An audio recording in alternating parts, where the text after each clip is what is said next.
좋아요, 구독! 그러면 저희는 첫 종목부터 구조를 해보겠습니다. 포스코 퓨처M을 구조해 보겠습니다.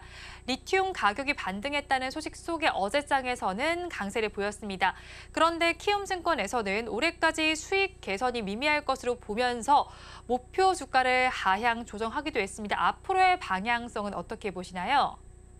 네, 방금 말씀해 주신 내용이 지금 현재 상황을 정확하게 딱 표현하고 있다라고 생각을 합니다. 일단 이제 3분기의 실적이 이제 전망치보다도 나쁘게 나올 것이다라는 이제 내용들이 조금 나오고 있는데요. 아무래도 양극재 출하량 자체는 굉장히 많은데 생각보다 이제 수요 대비 공급이 더 많다라는 점, 그리고 원가에 대한 부분들이 원가에 대한 내용들이 존재한다는 점, 이런 부분들이 결국은 실적을 좋게 만드는 거는 조금 어렵다라고 좀 생각을 해봐야 될 것 같습니다. 유럽 전기차 판매량 성장성은 둔화가 되고 있는데 우리나라의 양극재 수출량을 생각한다라고 하면 단기 수요 자체가 조금 둔화되고 있다라는 판단이라는 거거든요. 그리고 그 근거로 목표 주가를 하향한다라고 했는데 논리적으로는 이 부분도 무시할 수 없다. 어느 정도 맞다라고 좀 생각을 하고 있습니다. 그렇지만 사실 제가 볼 때 이 종목들의 2차 전지 업종 전체로 조금 보더라도요. 사실 실적에 대한 부분이 실적이 기대감이 실적을 훨씬 앞서가는 종목이라는 것은 애초에 투자를 할 때도 이 종목에 대해서 모르지 않았었거든요.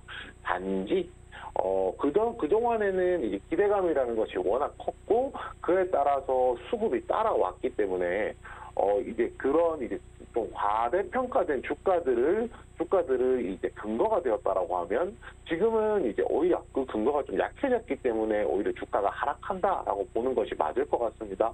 결국 이제 2차 전지 관련된 업종들, 그 안에 포함된 종목들 같은 경우에는 상승을 위해서는 그만큼 상승을 할 수 있는 모멘텀이라는 게 분명히 좀 필요하거든요.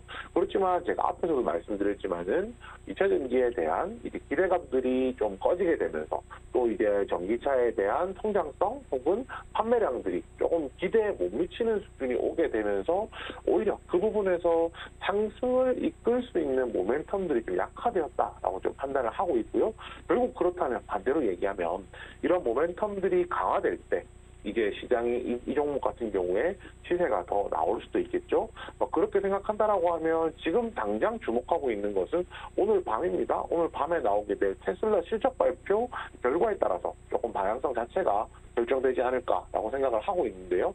우선 이게 마진율 같은 경우, 테슬라에서 추정하고 있는 마진율 같은 경우가 약 17%인데, 3분기가 올 한 해 동안 비교를 하더라도 가장 낮은 수치입니다. 일단 전기차를 생산해서 판매하는 것에 불구하고, 그리고 점유율이 굉장히 높은 것에도 불구하고, 실질적으로 마진 수익성이 그렇게 좋지 않다라는 것은 사실 투자자 입장에서는 그렇게 매력이 없다라고 할 수도 있는데요. 그렇지만 이 부분도 같이 생각해야겠죠. 시장 컨센서스라는 겁니다. 시장 전망치라는 거고요. 전망치보다 오히려 호실적이 나온다라고 하면 저희는 그것을 서프라이즈, 그리고 전망치보다 낮게 나온다라고 하면 쇼크라고 부르는데요. 전망치 자체가 눈높이가 낮다라는 것은 오히려 서프라이즈에 대한 기대감도 존재를 한다라는 것이거든요. 결국 이제 포스코 퓨처엠 같은 경우에는 가격이 충분히 조정되었다는 관점에서 판단을 한다라고 하면 오히려 테슬라 실적 발표라고 하는 이런 상승을 위한 모멘텀들에 조금 더 주목해보자, 이렇게 말씀드리겠습니다. 테슬라 실적 발표와 같은 상승 모멘텀에 주목해 보자고 정리를 해주셨는데요. 그렇다면 포스코 퓨처엠 가지고 계신 분들께서는 계속 보유해야 할까요? 네, 버티자 의견 드리겠습니다. 이 종목 현재 목표 주가도 하락을 한 상황이긴 한데 현재 가격이 주가가 충분히 빠져있는, 충분히 조정된 구간인 거는 맞아서 조금 더 버텨보자라고 말씀을 드리는 거고요. 지금 가격은 33만 5천 원 정도 나오고 있습니다. 만약에 이 종목에 대해서 이제 이 구간에서 좀 버텨볼 필요가 있다라고 생각을 하고요. 만약에 이 종목을 신규로 진입을 한다라고 하면 오늘은 이제 지지선으로 따져봤을 때 주봉을 이제 안내를 드려야 될 것 같습니다. 주봉으로 보았을 때 60주 선이 이제 가격이 29만 2천 원 정도 되거든요. 만약에 조정이 나온다라고 하면은 60주선까지 조정이 나올 수 있다라고 좀 판단을 하고 있고요. 신규 진입을 그 가격에 했다라고 했을 때 60주선에서 지지를 받지 못하고 만약에 가격이 아래로 빠진다라고 하면 21만 5천 원을 신규 손절가로 드리겠습니다. 21만 5천 원이라는 가격은 120주선에 도달하는 가격이고요. 이 가격까지 내려온다라고 하면 아무래도 재상승할 때까지 시간이 많이 걸릴 것이기 때문에 그렇게 제안을 드립니다. 그리고 신규 진입 목표가 같은 경우에는 31만 4천 원 드릴 건데요. 이 31만 4천 원이라는 가격은 지금 만약에 29만 2천 원에서 매수가 들어간다라고 하면 지금 가격에 있는 저항선 정도로 생각해 주시면 될 것 같습니다. 지난 10월 10일에 있었던 저가 가격이 31만 3천 원 정도였거든요. 그 가격을 기준으로 목표가 잡았다고 생각해 주시고 이 종목에 대해서는 다소 짧은 관점보다는 조금 더 긴 안목에서 접근해보자라는 점까지 같이 말씀드리겠습니다. 포스코 퓨처엠에 대해서 버티자 전략을 주셨고요. 조금 더 긴 안목으로 바라보자고 해주셨습니다. 가격 전략 살펴보면요. 신규로 진입하신다면 60주선에 해당하는 29만 2천 원에 해보시고요. 이때 손절 라인은 120주선에 해당하는 21만 5천 원 잡아주셨습니다. 그리고 목표 주가는 저항선에 해당하는 31만 4천 원 제시해 주셨습니다. 그러면 저희 다음 종목도 구조를 해보겠습니다. LS 전선 아시아를 구조해 보겠습니다. 베트남 해저 산업 진출 소식에 연일 주가가 오름세를 보였습니다. 주가가 한 번 밀린 뒤에 이거래일 강세를 보이다가 오늘 또 내림세를 보이는데 어떻게 분석을 하실까요? 네, 우선 이제 단기적으로 상승을 했기 때문에 그 차익 실현 매물 출회하는 거에 대해서는 뭐 자연스러운 상황이라고 할 수가 있습니다. 결국 그렇지만은 뭐 단기적으로 뭐 차익 실현 매물이 나왔다라고 해서 이 추세가 끝났다는 건 아니고 언제든지 재반등할 수 있는 기회가 있다라고 생각을 하고 있거든요. 왜냐하면 LS전선 아시아가 가지고 있는 내용들이 분명히 존재를 하기 때문입니다. LS전선 아시아는 베트남 전력 케이블 시장에서 시장 점유율 1위를 현재 하고 있는 상황이거든요. 그리고 최근에 주가가 올라왔던 배경이 베트남에서 이제 해저 케이블과 관련된 이제 사업 진출을 하는 데 있어서 기대감도 시장에서 반영됐다라는 것이 이제 뭐 핵심이라고 할 수가 있습니다. 결국 이러한 MOU를 체결했다라고 하는데요. 이러한 사업에 대한 기대감 자체는요, 단기간에 꺼진다든지 이런 내용은 아니고요. 결국 이제 이런 사업이라는 것이 굉장히 규모가 큰 사업이잖아요. 그렇기 때문에 두 차례, 세 차례 지속해서 언급될 수 있는 내용이라는 것이 또 매력이라고 할 수가 있겠습니다. 그리고 그 부분 떠나서라도 얘기를 할 부분이 있는데요. 그게 뭐냐면, 저희가 신재생에너지라든지 아니면은 전기차라든지, 결국에는 신재생에너지로서 전기를 만들어서 전기차 충전소로 전기를 보내는 데까지 생각을 해보면, 아직까지 인프라를 구축할 여력이 더 많이 남아있는 상황이고요. 그 인프라를 구축을 하기 위해서는 전력을 옮기는 그러한 이제 시스템, 전선이 필요하다라는 겁니다. 그렇다라고 하면 결국에 LS 전선 아시아 같은 경우에 전력 케이블과 관련된 수요는 지금 이것이 전부가 아니라 앞으로도 지속적으로 나올 수도 있다라고 좀 판단을 하고 있거든요.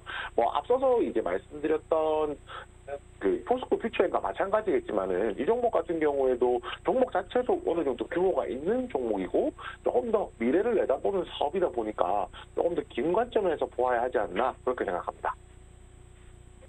전력 케이블 산업과 관련해서 조금 더 긴 관점으로 보면 좋겠다고 짚어주셨는데요. 그렇다면 보유자분들 지금 시점에서 어떻게 대응할까요? 네. 우선 이제 버티자 의견 드리겠습니다. 이제 현재가는 이제 11,540원이고요. 11,540원인데, 11,720원이네요. 지금 가격이 오히려 좀 반등을 하고 있는 모양새가 나오고 있습니다. 이 종목 오늘 특징 보면은 어제 조정받을 때 오늘 하락할 때 생각보다 상승 시보다 거래량이 많이 나오지 않았거든요. 이 말은 차익 실현 매물이 나오기는 했지만은 차익 실현 매물이 전부 다 출회된 것은 아니라 아직까지도 유지하고 있는 분량이 있다 정도로 좀 생각을 해주시면 될 것 같고요. 거기에 지금 신규로 만약에 진입을 한다라고 하면 9,400원 드리겠습니다. 이 9,400원은 차트상으로 보면 61선 도달하는 가격이고요. 만약에 조정이 나온다라고 하면 61선에서 지지를 받고 받고 재상승할 수 있는, 반등할 수 있는 기회가 있기 때문에 이 가격으로 드리고요. 마지막으로 신규 진입 손절가 같은 경우에는 8,200원입니다. 이 8,200원이라는 가격은 121선 도달하는 가격인데요. 61선 지지를 못 받고 아래로 내려왔다라고 했을 때 121선에서도 이제 버티지 못한다라고 하면 다시 재상승할 때까지 시차가 걸리기 때문에 신규 진입 손절가는 그렇게 잡았고요. 마지막으로 목표가는 9,400원에 매수했을 경우에 11,100원으로 잡았습니다. 이 11,100원이라는 가격은요, 지금 이 종목에 대해서, LS전선 아시아에 대해서 가장 매물이 많이 쌓여있는 구간대의 가격입니다. 매물이 많이 쌓여있다는 것은 만약에 이 가격 아래로 내려갔다가 다시 올라올 경우에 저항선으로 작용을 할 것이기 때문에 그 가격 목표가로 잡았습니다. LS전선 아시아에 대해서도 버티자 전략을 주셨습니다. 가격 전략 살펴보면요. 신규로 진입하신다면 61선에 해당하는 9,400원에 해보시고요. 이때 손절 라인은 121선에 도달하는 8,200원 제시해 주셨습니다. 목표 주가는 가장 매물이 많은 구간인 11,100원 제시해 주셨습니다. 그러면 저희 마지막 종목도 구조를 해보겠습니다. 네오위즈 홀딩스를 구조해 보겠습니다. 어제 좀 소식이 나와 있었습니다. 피해 거짓이 출시 한 달 만에 100만 장의 판매고를 돌파했다는 소식이 전해지면서 어제 장에서는 강세를 보였습니다. 그렇다면 오늘 장에서는 지금 좀 차익 실현 매물이 나오는 것으로 봐야 하는 건지 궁금한데요. 재료 소멸의 관점 내에서 좀 살펴봐야 할까요? 네, 우선 이제 단기 급등 이후에 차익 실현 매물이 나온다는 거는 맞습니다. 어제 장 종가 부분에서도 가격 조정이 있었고요. 그리고 어제 오후장에서도 가격 조정이 있었고, 이 종목 같은 경우 오늘도 가격 조정이 있기 때문에 아무래도 단기에 상승을 했을 때 앞에 차트로 보시면 아시겠지만 앞선 매물이 굉장히 많은 종목이라서 앞선 매물에서 매도세가 좀 나왔다 정도로 생각을 하면 될 것 같습니다. 상승했던 이유는 이겁니다. 피해 거짓이라는 게임이고요. 피해 거짓이라는 게임이 그 트리플 A급 게임이라고 저희가 보통 부르는데, 굉장히 이제 잘 만든 웰메이드 게임이고 콘솔 시장을 노리고 이제 나온 게임이었거든요. 그런데 이제 글로벌 누적 판매량이 100만 장을 돌파했다고 합니다. 출시하고 한 달 정도 걸렸기 때문에 굉장히 좋은 페이스라고 좀 얘기를 해볼 수가 있을 것 같고요. 또 그동안에 국내 콘솔 시장을 노린 국내 게임들이 글로벌 시장에서 성공했던 사례가 드물었다는 점 생각해보면은 굉장히 좀 고무적이라고 할 수도 있었습니다. 저도 이 게임 관련해가지고 이제 유튜브를 통해서 스트리머들이 플레이하는 영상을 자주 봤었는데요. 보드 이유는 이제 이 게임이 얼마나 이제 판매량이 좋을지에 대한 것을 조금 예측을 해보았을 때 평가들이 굉장히 좀 좋았다는 거거든요. 그렇게 생각한다라고 하면은 판매량이 100만 장에서 멈추는 것이 아니라 앞으로 조금 더 이제 더 내다봐도 되지 않을까라는 생각을 좀 가지고 있고요. 이것이 또 성공을 했기 때문에 당연히 이제 후속작이라든지 아니면은 비슷한 유형의 이제 제품, 상품들이 또 게임들이 또 나올 수도 있겠죠. 개발이 될 수도 있겠죠. 그런 부분 생각해 보면 이것과 관련된 모멘텀들이 여전히 존재를 하고 있고, 피해 거짓과 관련된 모멘텀들에 대해서는 여전히 주목해보고 기다려보자라고 말씀을 드릴 수 있을 것 같습니다. 모멘텀이 남아있는 만큼 아직까지는 주목해 볼 만한 시기일 것 같은데요. 그렇다면 보유자분들 지금 시점에서 어떻게 대응 전략 가져가야 할까요? 네, 버티자 의견 드리겠습니다. 버티자 의견 드리는 이유는요, 제가 차익 실현 매물이 나왔다라고는 했지만, 앞에서 말씀드렸던 LS전선 아시아와 마찬가지로 어저께 나왔던 거래량 대비했을 때 오늘 거래량이 그렇게 많지가 않다는 점입니다. 아직까지 이 종목에 대해서 매수 이후에 보유 중인 물량도 충분히 있다라고 좀 생각을 하고 있고요. 현재가는 27,000원입니다. 27,000원이라는 가격이 나오고 있고, 만약에 이 종목에 대해서 신규로 진입을 한다라고 하면, 지금 가격에서 가장 저가 가격이라고 할 수 있겠네요. 19,300원입니다. 6월 달에 있었던 가장 아래쪽 가격이라고 할 수 있는데요. 만약에 이 가격까지 내려온다라고 하면 지금 구간에서는 매수하는 것 충분히 좀 가능하다라고 생각을 하고 있습니다. 피해 계진 모멘텀을 제외하더라도 네오위즈 홀딩스 같은 경우에는 가격 자체가 조정을 많이 받았기 때문에 지금 충분히 빠졌을 때 접근해보자라는 관점이었고요. 반대로 한 가지 말씀도 같이 드려야 될 것 같습니다. 이 종목 같은 경우에는 22,300원 아래로 내려가면 지지선이 좀 약한 편이거든요. 그래서 이 종목에 대해서 만약에 손절을 한다라고 하면 좀 짧게 10% 라인을 잡기를 권해드리겠습니다. 그래서 신규진입 손절가는 17,300원이고요. 신규진입 목표가도 마찬가지인데요. 신규진입 목표가 같은 경우에는 22,400원 드릴 텐데 이 22,400원이라는 가격은 최근에 있었던 21선 가격입니다. 21선에 도달하면 아무래도 저항선으로 작용을 할 것이기 때문에 목표가를 22,400원으로 잡았습니다.